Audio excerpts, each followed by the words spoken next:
శాకుంతలం అనేది సమంత రుత్ప్రభు ప్రధాన పాత్రలో 2023లో విడుదలైన ఒక ప్రతిష్టాత్మక పౌరాణిక ప్రేమ కావ్యం. మహాకవి కాళిదాసు రాసిన ప్రసిద్ధ సంస్కృత నాటకం అభిజ్ఞాన శాకుంతలం ఆధారంగా ఈ సినిమాను తెరకెక్కించారు. శాకుంతలం సినిమాను ఒక విజువల్ వండర్ గా మార్చడానికి దర్శకుడు గుణశేఖర్ మరియు చిత్ర యూనిట్ పడిన కష్టం, మేకింగ్ విశేషాలు చాలా ఆసక్తికరంగా ఉంటాయి. ఈ పౌరాణిక కావ్యం వెనుక ఉన్న షూటింగ్ విశేషాలు ఇప్పుడు చూద్దాం. లాంచ్ మరియు లాక్డౌన్ సవాళ్లు. ఈ ప్రాజెక్ట్ను ఫిబ్రవరి 2021లో అధికారికంగా ప్రారంభించారు. అయితే ఆ సమయంలో కోవిడ్-19 సెకండ్ వేవ్ ఉధృతంగా ఉండడంతో షూటింగ్ ప్లాన్స్ అన్నీ తలకిందులయ్యాయి. ఆ తర్వాత అన్ని జాగ్రత్తలు తీసుకుంటూ మే 2021 నుండి హైదరాబాద్లోని రామోజీ ఫిల్మ్ సిటీలో రెగ్యులర్ షూటింగ్ ప్రారంభించారు. భారీ సెట్లు మరియు లొకేషన్లు. ఈ సినిమా పౌరాణిక కాలం నాటి కథ కావడం వల్ల కథకు తగిన వాతావరణాన్ని సృష్టించడానికి కోట్ల రూపాయల ఖర్చుతో భారీ సెట్లు వేశారు. కణ్వ మహర్షి ఆశ్రమం. సమంత అంటే శకుంతల పెరిగే ఈ ఆశ్రమం సెట్ కోసం రామోజీ ఫిల్మ్ సిటీలో భారీగా చెట్లు, కొలనులు, ప్రకృతి వాతావరణాన్ని ఆర్టిఫిషియల్ గా సృష్టించారు. దుష్యంతుడి రాజభవనం. రాజు నివసించే పురువంశపు రాజప్రసాదం, సభామంటపాల కోసం విలాసవంతమైన ఇంటీరియర్ సెట్లు వేశారు. దాదాపు సినిమాలోని 90% షూటింగ్ ఈ భారీ సెట్లలోనే జరిగింది. పచ్చదనం కోసం దాదాపు 1,00,000కు పైగా నిజమైన మొక్కలను సెట్స్లోకి తెప్పించారు. సమంత పడిన కష్టం. 30 కేజీల లెహంగాలు, కంటి సమస్యలు. శకుంతల పాత్రలో కనిపించటానికి సమంత శారీరకంగా, మానసికంగా చాలా శ్రమించారు. భారీ కాస్ట్యూమ్స్. డిజైనర్ నీతా లుల్లా ఈ సినిమాకు కాస్ట్యూమ్స్ అందించారు. శకుంతల పాత్ర కోసం సమంత ధరించిన కొన్ని లెహంగాలు, గాగ్రాల బరువు దాదాపు 30 కేజీల వరకు ఉండేదట.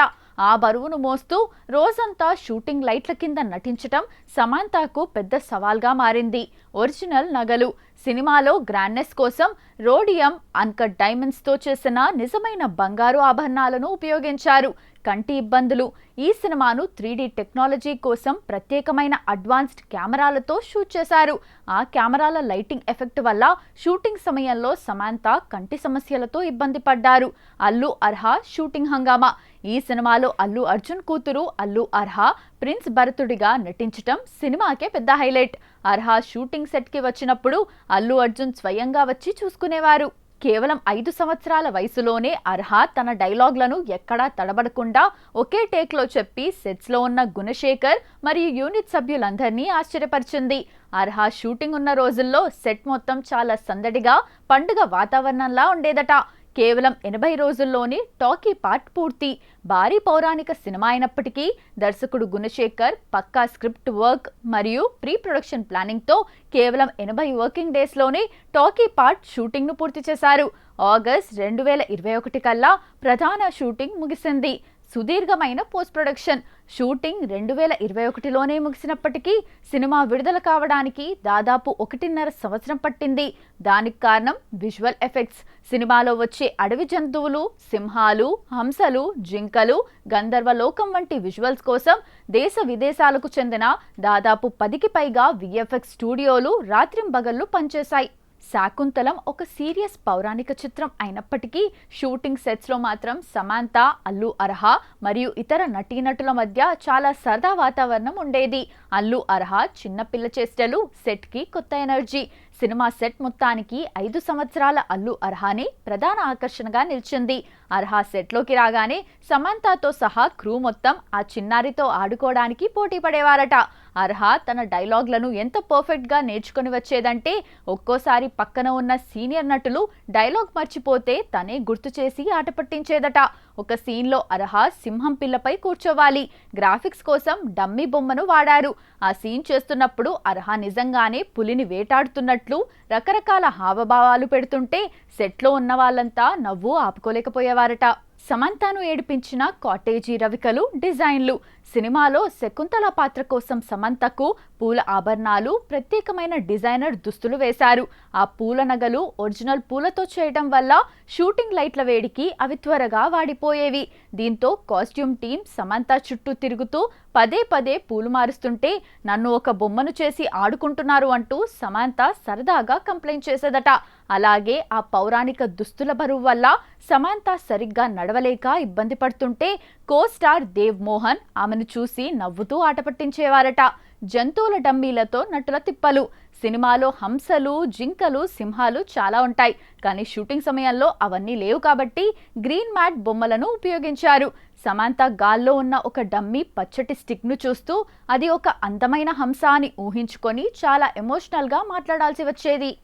అలా డమ్మీలతో రొమాంటిక్ సీన్స్, ఎమోషనల్ సీన్స్ చేస్తున్నప్పుడు నటీనటులు షార్ట్ కాగానే ఏంటో ఈ పచ్చబొమ్మలతో మనకు తిప్పలు అని ఒకరినొకరు చూసుకొని నవ్వుకునేవారట.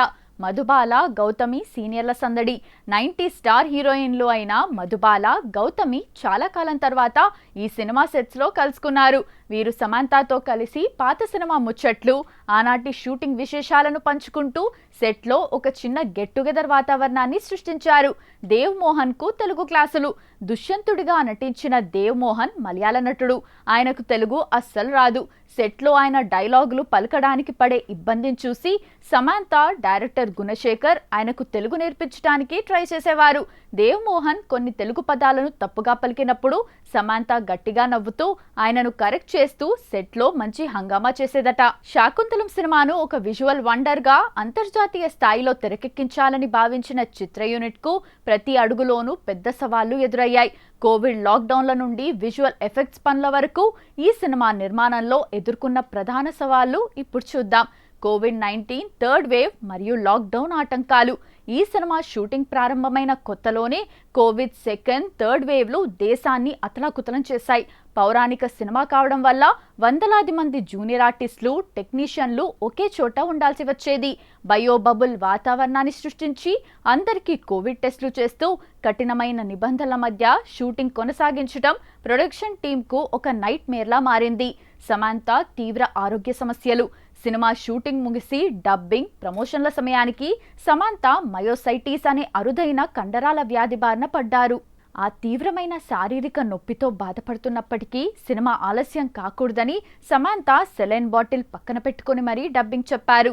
సినిమా ప్రమోషన్ల సమయంలో ఆమె పూర్తిగా నీరసించిపోయినా కళ్ళజోడు పెట్టుకొని వచ్చి ఇంటర్వ్యూల్లో పాల్గొనడం సమంతకు మరియు చిత్ర యూనిట్కు మానసికంగా, శారీరకంగా ఒక పెద్ద సవాల్. విఎఫ్ఎక్స్, గ్రాఫిక్స్ వైఫల్యాలు. సినిమాలోని 90% భాగం గ్రాఫిక్స్ పైనే ఆధారపడి ఉంది. గంధర్వలోకం, ఆకాశ మార్గంలో ప్రయాణాలు, అడవి జంతువులను కళ్లకు కట్టినట్లు చూపించాల్సి వచ్చింది. స్టూడియోల మార్పు. అనుకున్న క్వాలిటీ రాకపోవడంతో దర్శకుడు గుణశేఖర్ పలుమార్లు విజువల్ ఎఫెక్ట్స్ స్టూడియోలను మార్చాల్సి వచ్చింది. బడ్జెట్ అంచనాలు పెరగడం. గ్రాఫిక్స్ పనులు ఆలస్యమయ్యే కొద్దీ వడ్డీలు, బడ్జెట్ పెరిగిపోయి నిర్మాతలు తీవ్రమైన ఆర్థిక ఒత్తిడిని ఎదుర్కొన్నారు. దాదాపు 1.5 సంవత్సరం పాటు కేవలం ఈ విఎఫ్ఎక్స్ సవాల్తోనే చిత్ర యూనిట్ యుద్ధం చేసింది. శాకుంతలం సినిమా బాక్సాఫీస్ వద్ద ఒక భారీ డిజాస్టర్ గా నిలిచింది. ఈ సినిమా ఫలితానికి సంబంధించిన మరికొన్ని వివరాలు ఇప్పుడు చూద్దాం. భారీ నష్టాలు. దాదాపు 65 కోట్ల భారీ బడ్జెట్తో పాన్ ఇండియా లెవెల్లో 3D ఫార్మాట్లో ఈ సినిమాను ఎంతో ప్రతిష్టాత్మకంగా నిర్మించారు. కానీ థియేట్రికల్ రన్లో ప్రపంచవ్యాప్తంగా కనీసం 10 నుండి 12 కోట్ల గ్రాస్ వసూళ్లను కూడా సాధించలేకపోయింది. బయ్యర్లకు దాదాపు 80% పైగా నష్టాలు వచ్చాయి. Negative talk.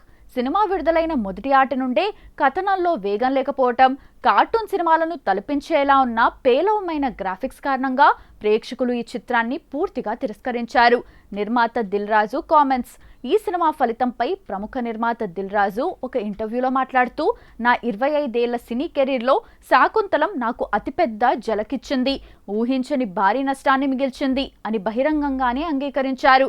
సమంత నటన మరియు అల్లు అర్హా ఎంట్రీకి మంచి మార్కులు పడినప్పటికీ మేకింగ్లోని లోపాల వల్ల ఈ పౌరాణిక చిత్రం బాక్సాఫీస్ వద్ద ఘోర పరాజయాన్ని చవిచూసింది.